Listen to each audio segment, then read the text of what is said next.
I've read a quote which says that unforgiveness is like caustic poison. It burns the heart and corrupts emotions. Unforgiveness is a conscious prison. It cages the soul and spurs commotions.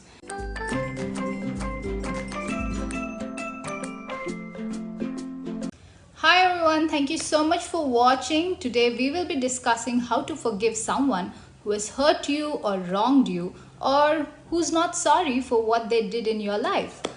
Now, before we start, let's see what forgiveness is. Forgiveness is to let go of your anger, resentment, bitterness, and a feeling of or emotions filled with revenge, or the fact that you want to take revenge on them. So if you are to let go of these emotions, then you have forgiven that person. But forgiveness doesn't necessarily mean that you have to reconcile with that person. If you reconcile with someone who has hurt you very badly in the past, you're giving them an opportunity to do the same thing in your life again. The second thing, what forgiveness is not, is the moment you decide to forgive, that doesn't mean that your hurt or the pain that was there before would immediately leave. It would take some time to heal, but that doesn't mean that it would immediately leave. What does the Bible say about forgiving someone? If we see in Matthew chapter 6, in the Lord's Prayer, it says, "Forgive us as we forgive those who sin against us." So we are to forgive the person who sins against us. It might be a small word, it might be some word which is really hurtful, it might be some mean comment, it could be some act of unkindness towards you, it could be a humiliating word, it could be a humiliation in front of so many people. Now, whatever might be the case, God wants you to forgive that person who has done something against you or to hurt you. And the worst part about this is that person who has hurt you might not even realize that they've hurt you. First thing. Second thing, they wouldn't even acknowledge that you are going through some problem or some trouble because of them. The third thing is, you might not hear a sorry from them. So how can you forgive someone who's not even sorry for what they have done?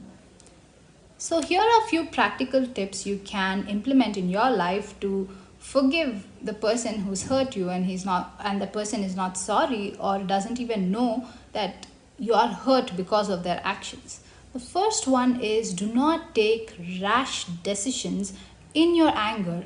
See, we see in the Bible that we are not supposed to sin in our anger. It's okay for us to be angry, but we are not supposed to sin in our anger, and that includes taking rash decisions. If we see in Proverbs, it says that it's not good to take, hasty decisions, and these can include promises that you promise to that other person who's hurt you, or to yourself, saying, "I will never ever talk to you, I will never ever be friends with you, I will never forget what you've done, I will repay what you have done, or I will do something bad, or I put a curse on you." Now see, these are not wise decisions. These are not some things which we must be doing as children of God. Taking rash decisions, hasty decisions, and being very quick with our words and with our promises, these are not something which are good. So that's first thing. Do not take any hasty or rash decisions, or do not do something which you might regret later. So take some time. I know you must be angry, you must be very hurt, but take your time, cool down. The second thing is, try to look at it from their perspective. Maybe they didn't mean to hurt you, or they didn't want to hurt you. Though the intentions are good, sometimes we end up getting hurt because of the way they frame their sentences, or the way they frame their questions, or the way they speak, their pitch, their tone. Everything matters, but they might not even realize that. So try to look at it from their perspective. So try to understand their intentions. Were their intentions good when they were trying to tell you something? Were they just being nice, or were they actually mean? Think twice before you make decision or judge them based on what they have said. And it's important that we think about this because relationships are important in our life. Third thing is trust God to deal with them in His own time and in His own way.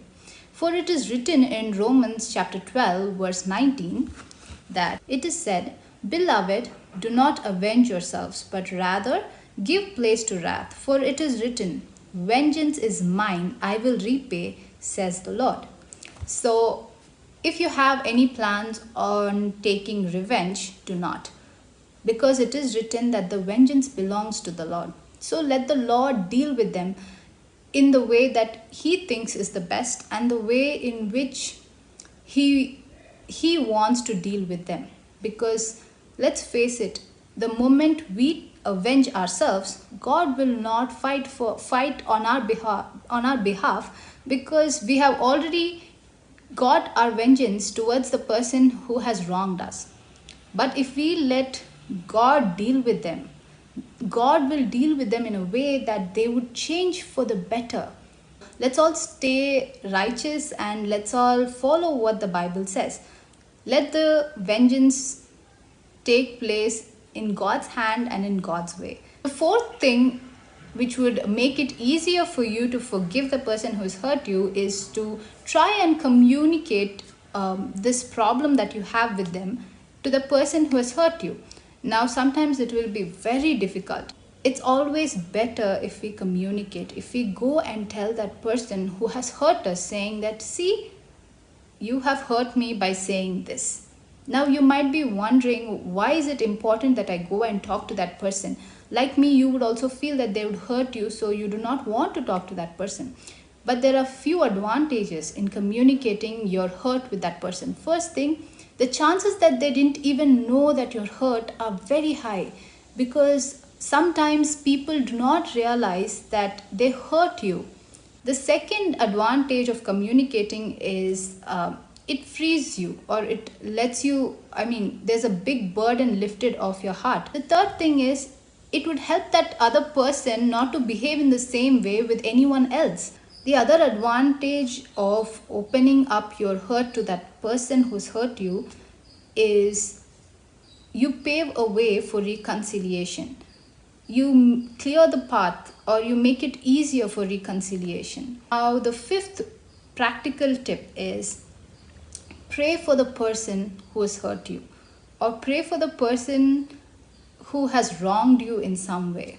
Now, when I say prayer, please don't pray that, "Lord, let something bad happen to that person. He said such a mean thing. He did such a mean thing in my life. Put a curse on them." No, please don't pray that kind of prayer. Pray for their good health, for their prosperity, for their life. Pray for them.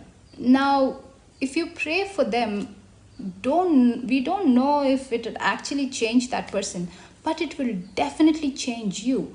God will change your heart. God will start working in you, and He will give you the strength to forgive that person. He will give you the strength to reconcile if it is necessary in your life. As it's said in the Bible, Romans chapter 12, verse 21, "Do not be overcome by evil, but overcome evil with good." So do good for your enemy, or for the person who has done a wrong thing against you. Forgiveness is not a gift to the person who has wronged you, but it is a gift to yourself. It frees you. It frees your soul. So thank you so much for watching. I really hope that this video has encouraged you to forgive that person who has hurt you, and to let go of your anger, and to look forward to what God is going to do in your life. Thank you so much. God bless you.